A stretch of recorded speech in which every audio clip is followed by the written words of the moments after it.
అవనికి వెలుగులు పంచే ఆదిత్యుడు అంధకారంలో వదిలేశాడు.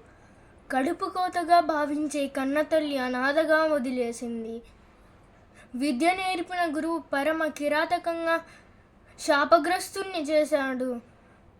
దాతృత్వాన్ని ఆసరాగా తీసుకున్న దేవేంద్రుడు శక్తిని హరించాడు.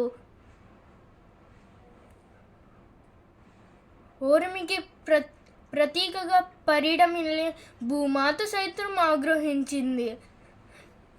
ఇందరి వల్ల శక్తిహీనుడినై నీకిచ్చిన వాగ్దానాన్ని నిలబెట్టుకోలేకపోయాను మిత్రమా.